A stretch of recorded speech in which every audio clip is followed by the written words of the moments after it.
জীবনের সর্বশেষ যে কাজটা কথাটা বলেছিলেন সেটা ছিল কি? নামাজ। ইন্তেকালের 5 দিন আগে প্রচন্ড জ্বর হলো, মাথায় যন্ত্রণা হলো, বারবার বেহুশ হয়ে পড়েন।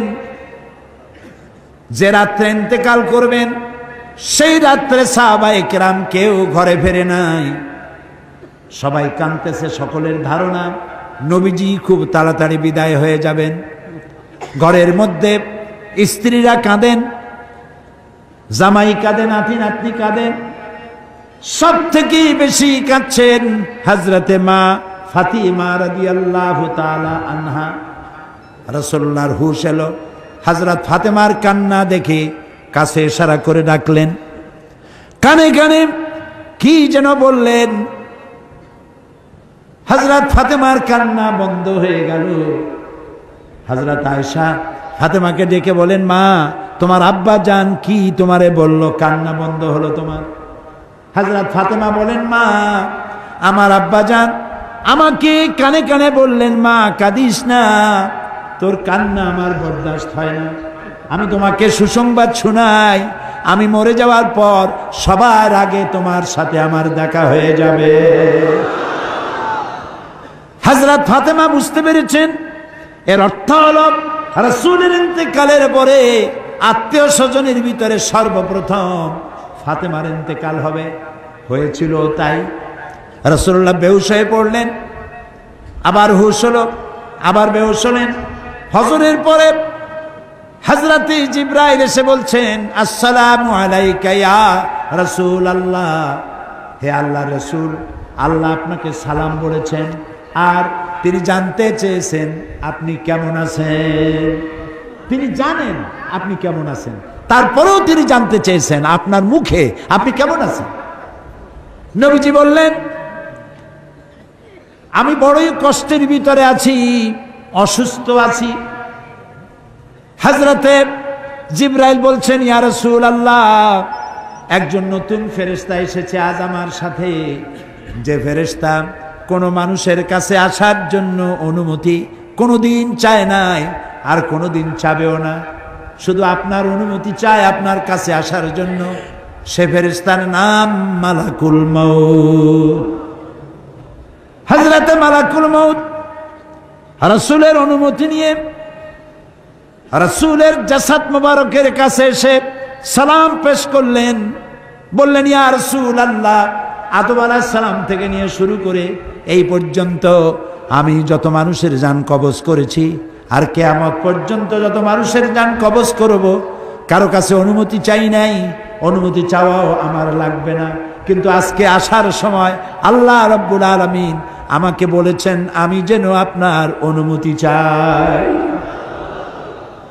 রাসূলুল্লাহ বললেন, মালাকুল মউত, আমি যদি তোমাকে অনুমতি না দেই?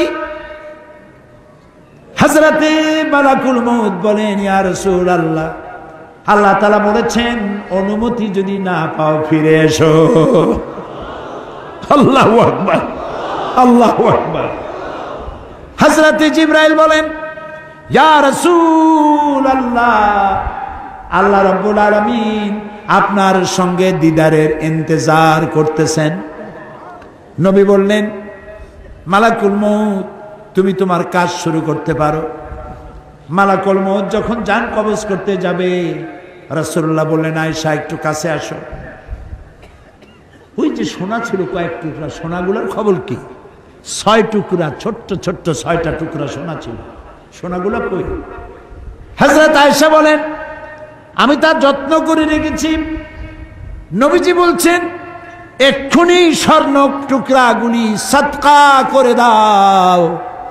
আমি মুহাম্মদ সাল্লাল্লাহু আলাইহি সাল্লাম আল্লাহর দরবারে এই অবস্থায় উপনীত হতে চাই না যে মুহাম্মদের ঘরের ভিতরে সোনা আছে। হযরত ওমর রাদিয়াল্লাহু তাআলা আনহু রাসূলের সঙ্গে দেখা করতে গেছিলেন একদিন। ঘরে মা আয়েশা ছিলেন না। হযরত ওমর সালাম দিয়ে ঘরের মধ্যে ঢুকে দাঁড়ায় দাঁড়ায় কাঁদতেছেন, বাচ্চা শিশুর মতো ডুকরে ডুকরে কাঁদছে। রাসূলুল্লাহ জিজ্ঞেস করছেন, ওমর কাঁদো কেন? হযরত ওমর বলছেন, আমি বিশ্বনবীর ঘর দেখতেছি, ছোট্ট একটা ঘর, এক কোনায় একটা সরাহি পানি রাখার পাত্র কাইতে হয়ে পড়ে আছে, একটা গ্লাস কাইতে হয়ে পড়ে আছে, আর এক কোনায় 1 কেজি কি আধা কেজি জব পড়ে আছে, আর রাসূল শুয়ে আছেন দড়ি দিয়া বুনানো একটা খাটিয়ার উপরে, চাদর নাই, বালিশ নাই, হাত মোবারক মাথার তলে দিয়ে শুয়ে আছে, পিঠ মোবারকে দড়ির দাগ কেটে আছে। হযরত ওমর বলছেন, ইয়া রাসূলুল্লাহ, আমি তো বরদাস্ত করতে পারছি না, বিশ্বনবী তার পিঠে দড়ির দাগ, পানির পাত্র কাইট হয়ে পড়ে আছে, খাট নাই, বালিশ নাই, আপনি আমাকে অনুমতি দেন, আমি আপনার জন্য একটা তোষক বানাই নিয়ে আসি। রাসূলুল্লাহ বললেন, ওমর, আমি তো দুনিয়ায় শান্তি করতে আসি নাই, আমি যদি ওহদ পাহাড়কে বলি, ওহদ আমার জন্য সোনায় পরিণত হয়ে যা, ওহদ পাহাড়টাই সোনা হয়ে যাবে, শান্তি করতে আসি নাই। নবীজি বললেন, আয়েশারে সোনাগুলি বিতরণ করে দাও, সাদকা করে দাও। মালাকুল মউতকে বললেন, তুমি তোমার কাম সারো। জান কবর শুরু হয়ে গেল। নবীজি জীবনের শেষ কথা মুখ থেকে উচ্চারিত হলো, আসসালাত আসসালাত ওয়া মা মালাকাত আইমানুকুম, ও আমার উম্মতেরা, নামাজ নামাজ। ইন্তেকালের সময় মেয়ের কথা বললেন না, নাতির কথা বললেন না, জামাইয়ের কথা বললেন না, উম্মতকে স্মরণ করালেন, ও আমার উম্মতেরা, নামাজ ছেড়ে দিও না, আর তোমার অধীনস্থ ব্যক্তিদেরকে জ্বালা যন্ত্রণা দিও না, চাকর বাকরের জ্বালা যন্ত্রণা দিও না, গরিব মানুষের দিকে লক্ষ্য রেখো, আর আমি চিরজনমের মতো তোমাদের থেকে বিদায় নিয়ে গেলাম, নামাজ ছেড়ে দিও না। কিয়ামতের দিন ওই রাসূল যদি আমাদেরকে উম্মত বলে পরিচয় না দেন, জান্নাতে যাওয়ার উপায় নাই।